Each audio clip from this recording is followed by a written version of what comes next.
परिवर्तनी एकादशी व्रत कथा। युधिष्ठिर कहने लगे कि हे भगवान, भाद्रपद शुक्ल एकादशी का क्या नाम है, इसकी विधि तथा इसका महत्व कृपया करके कहिए।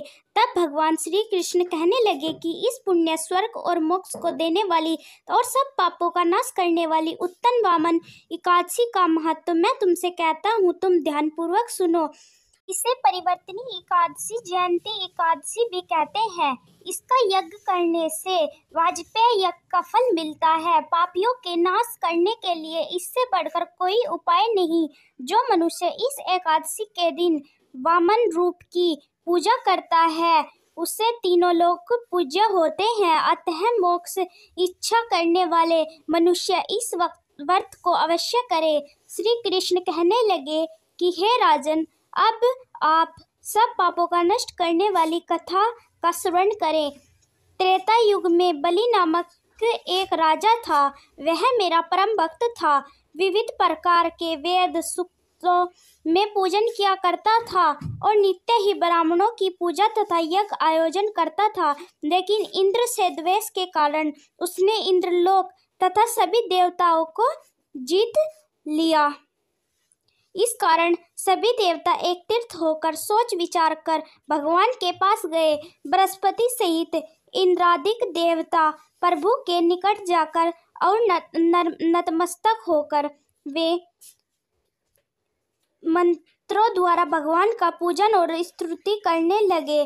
अतः मैंने वामन रूप धारण कर 5वां अवतार लिया और फिर अत्यंत तेजस्वी रूप से राजा बलि को जीत लिया तथा परिवर्तनी वार्ता सुनकर राजा युधिष्ठिर बोले कि हे जनार्दन, मैं आपका वामन रूप धारण कर उस महाबली दैत्य को किस प्रकार जीत लिया है।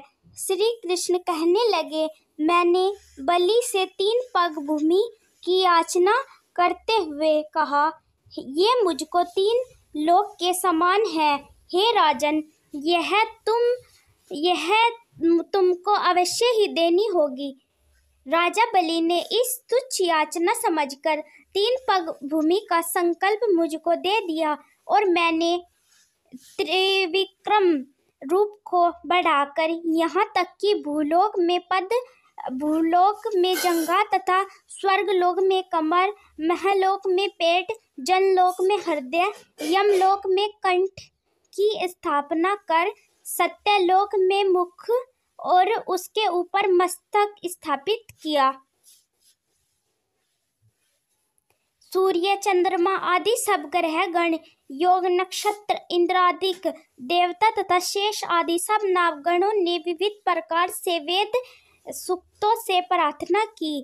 तब मैंने राजा बलि का हाथ पकड़कर कहा कि हे राजन, एक पग से पृथ्वी, दूसरे से स्वर्गलोक पूर्ण हो गए। अब तीसरा पग कहाँ रखूं?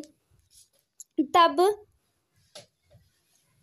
राजा बलि ने अपना सिर झुका लिया और मैंने अपना पैर उसके मस्तक पर रख दिया, जिससे वह मेरा भक्त पाताल को चला गया। फिर उसकी विनती और नम्रता देखकर मैंने कहा कि हे बलि, मैं सदैव तुम्हारे निकट ही रहूंगा।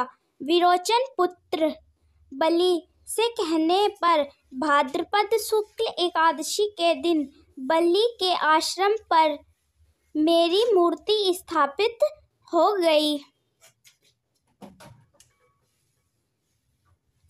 इसी प्रकार दूसरी क्षीरसागर में शेषनाग के षष्ठ पर हे राजन, इस एकादशी पर भगवान शयन करते हुए करवट लेते हैं। इसीलिए तीनों लोकों के स्वामी भगवान कृष्ण विष्णु भी उस दिन पूजा करना चाहिए। इस दिन तांबे, चांदी तथा चावल, दही का दान उचित है।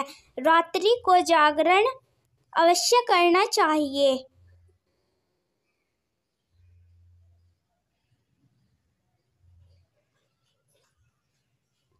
विधि पूर्वक इस एकादशी का व्रत करने से सब पापों से मुक्त होकर स्वर्ग में जाकर चंद्रमा के समान प्रकाशित होते हैं और ये पाते हैं कि पापनाशक इस कथा को पढ़ते या सुनते हैं उनको 1000 अश्वमेध यज्ञ का फल प्राप्त होता है। दोस्तों, वीडियो पसंद आई तो वीडियो को लाइक, चैनल को सब्सक्राइब और कमेंट में जय श्री हरि विष्णु अवश्य लिखें। धन्यवाद।